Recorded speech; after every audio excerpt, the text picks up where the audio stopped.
Oh my goodness, what a night of basketball. We get a heartbreaking loss from Philly, with Sixers and Knicks fans yelling at each other about all types of things we'll get into. And I figured that was going to be the leadoff, and then Lakers Nuggets had a classic with Jamal Murray getting the buzzer beater. Also, the Cavs and the Magic. It's 2-0 Cavs. Okay, fine.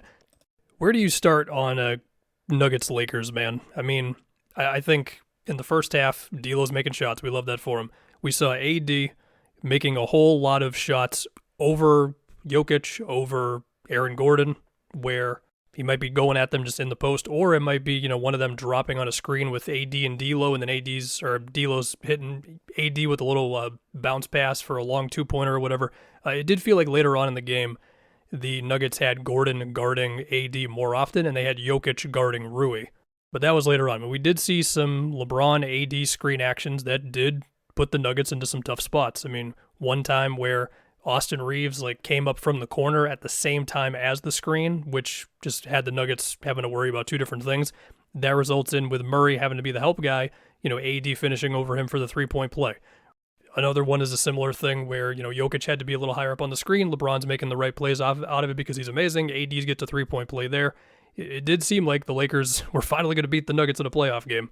But then in that third quarter, where, the Nuggets had some solid defensive plays with, Jokic one time just contesting a LeBron drive on a screen, just playing drop and just playing good defense. But we did see some Lakers offensive possessions that were not good. They did eventually get into some double screen actions that we can talk about, but they had a small stretch where LeBron was sitting where Dinwiddie went for a drive with with AD not touching the ball at all on a possession that goes nowhere. Another time where Taurean Prince bailed him out with one crazy step back three, but another time it was a series of screen actions that they attempted to run, and the Nuggets are switching and whatever. Eventually, it leads to just Taurean Prince taking a bad three. You did have one of the few times where AD actually missed a pull-up jump shot with Gordon dropping on a screen, and again, they leaned more into Gordon on AD. And so, okay, the game gets close, and then we have a fourth quarter where it was chaos, man. I mean, you had a couple solid plays first from Murray and Christian Brown, where they held up really well on LeBron trying to get switched onto him. One time where LeBron tried to get switched onto KCP. LeBron did make those couple of tough threes and stuff. I don't want to act like LeBron was bad in the fourth, but he did have that one turnover where he tried to get the KCP switch, or he did get the switch, and then it was MPJ and Jokic just collapsing on LeBron in order to force a turnover. We had, how many post moves did Jokic have in that fourth quarter? I mean, he had at least two hook shots, I believe, over one over Rui, one over AD, I believe, and then he had that drop step where he still waited for a second to get AD in the air before drawing the foul. That was some peak post move stuff by Jokic in the fourth, and it was single coverage a good amount of the time, I want to say. I mean, I could always be wrong on that because it was just, it was a blur, right? You'd have to watch the whole thing back. But earlier in the game, AD was having success just being on Jokic a little more. Now, there was still some Rui on Jokic. I mean, one play where he was dropping on a Murray layup and he was able to get a miss there. But yeah, if we could talk about Murray. So, of course, he has the buzzer beater, which was a deep two falling away with AD switching on him. It was a good defense by AD. You had another Murray, deep two-pointer over LeBron on a switch. Of course, there was the crazy KCP transition dunk over Taurean Prince, which was massive. You had the MPJ broken play pull-up three after LeBron got the dunk on the other end. I mean, there was a lot. But as far as, adjustments and thinking about it, from that angle as opposed to just losing your mind, Gordon on AD, I do think, made somewhat of a difference. Of course, the Nuggets leaned heavily on the Jokic-Murray two-man game down the stretch, as you would expect. It felt like in this one, a lot of it led to Murray, getting pull-up twos off the dribble.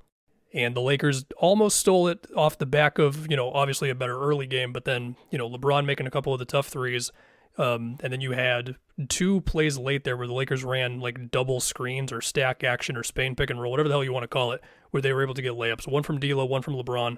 But the Nuggets, they're the Nuggets, man. I mean, at this point, the Lakers, what the hell did they have to do to win a playoff game against this Nuggets team? I mean, look, my prediction was Nuggets in 5 or 6, so I was a little generous to the Lakers, but obviously Nuggets were my pick here. Just insanity, man. No other way to put it. I'm definitely forgetting about something huge that happened in that game. And now we can go on to the Knicks and the Sixers, and I am going to talk about the ending for a bit here before we talk about more of the game as a whole. Okay, so Jalen Brunson makes a three off the dribble in the corner where he gets a lucky roll. Let's just call it what it is. And then we have The inbound, we had Josh Hart, Tyrese Maxey, and Jalen Brunson all crashing into each other in various ways. Sixer fans have already said that there should have been a foul on Jalen Brunson because he's holding Maxey's jersey. I've seen Knicks fans reply to that saying, yeah, well, Maxey runs into Josh Hart or whatever. Then we have the ball ends up on the floor. Well, Maxey ends up on the floor after it's in the air once already. The Knicks get it, and then it's DiVincenzo missed three. Hartenstein, offensive rebound, 2 OG, 2 Dante, makes the three. This is after Kyle Lowry, missed the free throw.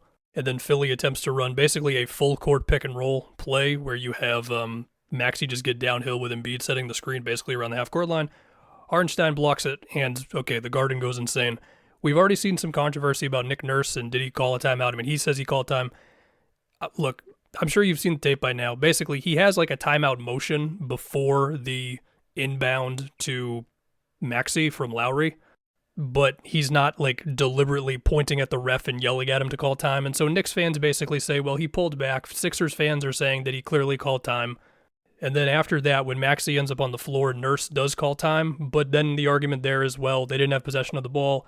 Honestly, of all the ones I've seen, I think Batum was the one who actually was fast enough to where you could have given it to him, but the ref did not see Batum. Like, I think that's the one to really get mad at if you're Philly. I'm sure Philly fans are mad at many things about that whole sequence. As far as other things in that game, it doesn't feel like it totally matters after the insanity of the ending of the game, but we did have the story of the game to me was the Knicks slowly throughout the game figuring out ways to get more creative with trying to score specifically in screen actions going at Embiid, because I thought early on, outside of like DiVincenzo making a couple of threes on DHOs with iHeart where Embiid was dropping back, or Brunson occasionally getting a pull-up too, but the Sixers screen navigation was really good on him with like Oubre or Batum guarding those actions a lot of the time. You had like OG make a couple of pull-up twos here and there. iHeart got some floaters. Like they slowly got there. And I think, to open up the second half, you see a play where like Brunson cuts through the like middle between DiVincenzo and iHeart, and DiVincenzo's at the top of the key. iHeart's on the wing to where he's catching the ball in stride, and then he throws it to iHeart, who throws it back to Brunson, who throws it back to iHeart. That feels like one too many passes, but it becomes a bounce pass with Embiid having to like move more than he's had to in other plays. And it results in a dunk, basically.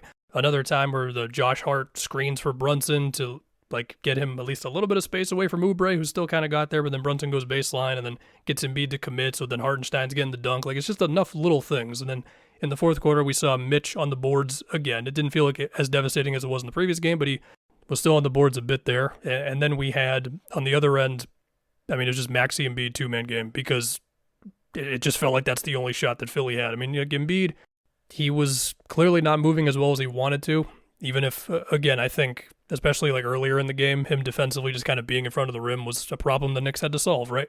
But I'm going a little more off of vibes on this one. It was a lot of Embiid Maxey two-man game. Screens, DHOs, re-screens was a big thing. That one where Hart doubled Embiid because there was like 5 seconds left after they kind of ran the action a couple times, thinking that, well, it's going to be Joel, and he flips it back to Maxey, who makes like a pretty deep three. And I think it was that three where pretty much everybody believed, okay, it's going to be 1-1 going to Philly. And now the Sixers find themselves in obviously a must-win Game 3. I do think they will win Game 3 in Philadelphia. There you go.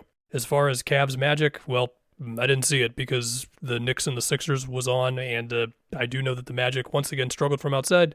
Okay, as far as the Pacers Bucks, we saw Dame time, very scary thing for me as a Celtics fan. Defensively, to open it up for the Bucks, they had some, like, sometimes Bobby Portis was on Miles Turner, sometimes Brook was on Turner. Like, opening, it was definitely Brook on Turner, but then Portis ended up on him a little bit more, and that just allowed Brook to like be a little more of a help guy. There was one play that kind of summed it up for me because Halliburton did not go crazy in this game, where like Halliburton runs a screen with Jalen Smith, and he's got a bit of an opportunity to go at Brook, and he just chooses not to go at him at all. He throws it to Jalen, and so then Jalen Smith has to take Brook, and then he gets blocked, and I'm like, yeah, Halliburton's he's just going to have to be Halliburton, you know what I mean? And then as far as the Pelicans and the Thunder, so I do think there's a possibility that the Pelicans could just have a tough time scoring against OKC in this series, but we did see between Herb on SGA, Ingram switching onto SGA, Najee Marshall pressuring J-Dub or pressuring Chet, very deep Trey Murphy threes, them trying to help off of big Jalen Williams a little bit. He did make 2 threes, to be clear, but they're still going to try that.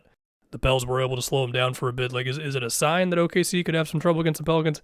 I don't know. I mean, my pick is like OKC and at the most 5 games with Zion not playing. So yeah, but good night of hoops, man.